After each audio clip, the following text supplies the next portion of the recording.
Hi folks, and welcome to the anatomy of a long take. In this video I'm going to take you through a scene, one of the long scenes that we shot in the film, just to give you that. And again, I've said this before, the long takes are there in 3D to kind of give you that immersive experience. That's what we attempted to do anyway. But usually when you're doing a scene, there's lots of takes. There's two people at a table and having a conversation. You would have someone on let's say it's a man and woman, you'll have one camera on the woman, and then the other camera will be on the man. And then you'll probably get an establishing shot of the two sitting around the table and maybe cutting in some inserts so that they were playing cards. So you'd have a hand going across the table, moving a card, putting cards down on the table or whatnot. But in this, we didn't have a storyboard. We couldn't do a storyboard because it's all one shot. So this is what we had. I came up with a bird's eye view of the building, showing the toilets, the hallway, the main hall, the office, and the kitchen. And I had to draw a line where the camera was going to go in the scene and number them so I know how many movements roughly there would be in that scene. So let me just take you through this scene.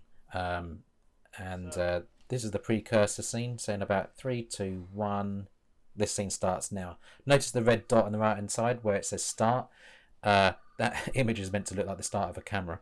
And we just follow this guy here into this office, where when he picks up the phone, we enter into a split screen. And we had to time that conversation because it was filmed on 2 separate days, which I really wanted to keep that going. I wanted you to start off in the scene, you have a split screen conversation, and then the camera will then sweep away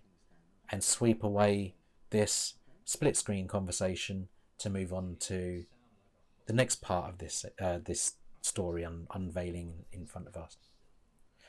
Now also, when you follow the dot, my storyboards are never exact because usually things happen on the day. You can't necessarily achieve everything, or there's a lot of input that we do in rehearsals, so things change. So even this diagram that we have here has been adapted a bit. So yeah, my drawings aren't the best either, as you can see. My my storyboards are literally just stick men. I can't draw. But in this diagram, you can see what looks like 2 chairs.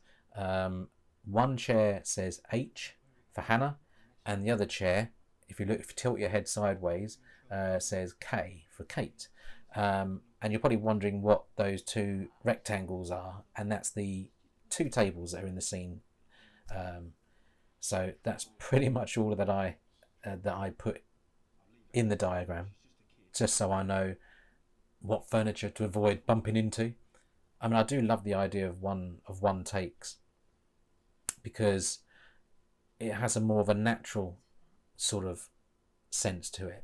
And we were going to go down the Steadicam route or gimbal route to make this really smooth, but there's my little nod to the 70s, and sometimes when they did handheld, it was really handheld. There was no image stabilization on cameras back then. It was really raw, and I kind of like that. But of course, because we're shooting in 3D, I didn't want you to get eye strain or feel seasick. So we still had it handheld, but we had a rig which had weights on it, and it was all balanced so that it had a handheld approach, but hopefully was still smooth enough that didn't make you want to vomit. One of my earlier films about 10-15 years ago, called Uncut, the whole film is 80 minutes long and it's all done in one shot. Even back then I loved the idea of thinking, 3D, wouldn't it be lovely?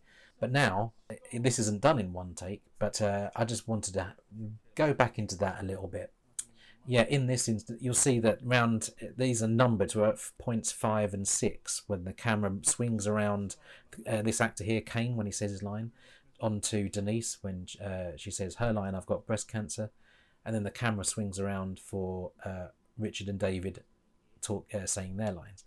I kind of imagined when I was drawing it that they were a bit further apart, but when you're there and you're rehearsing with the actors, timing and space is a real, you want to make sure that there's no fat in the scene, and it's really, this is where editing comes in.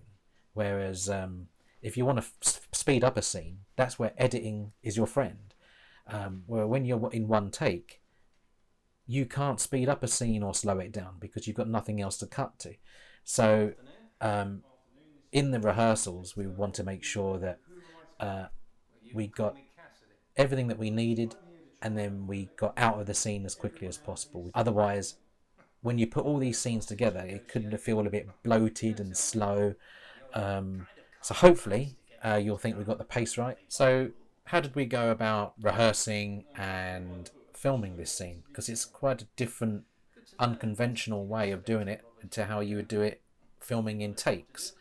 So for example, for the first half of the day, we would just rehearse the scene, workshop it, and then, like you see here with the, I think for this I used the Sony TD10 3D camera, just to kind of because it's so lightweight, I could just chuck the camera around just to make sure that the shots I had in mind for the long take worked out.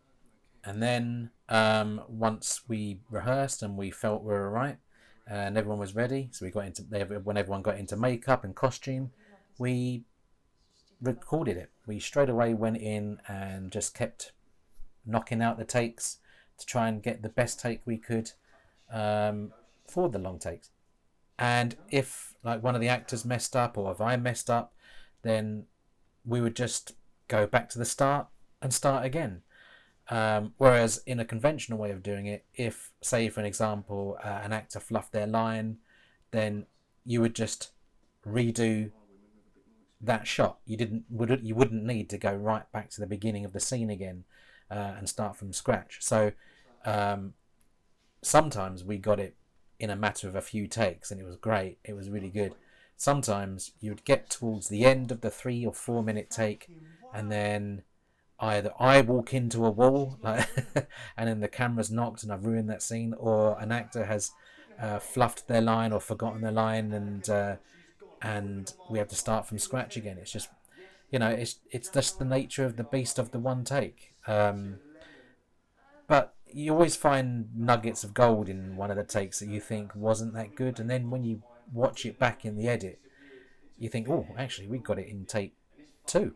Sometimes even take 1. But yeah, it's just I just hope you enjoyed this little featurette, and gives you a little insight in how we made these long takes. And thanks again for watching. Same scar. Oh, so what's the truth here, lady? Am I dealing with a mum or a mama? What's going on here? Oh, I noticed a scar on our lady friend here, and now Bonnie thinks we're in the presence of Mother Brown. I had breast cancer. You stay here, guard them, keep your hands and whatever else to yourself. Or else I swear I'll split you in half so fast, silver spoons will avalanche out of your arse. You with me. Excuse me, ladies. Okay, good.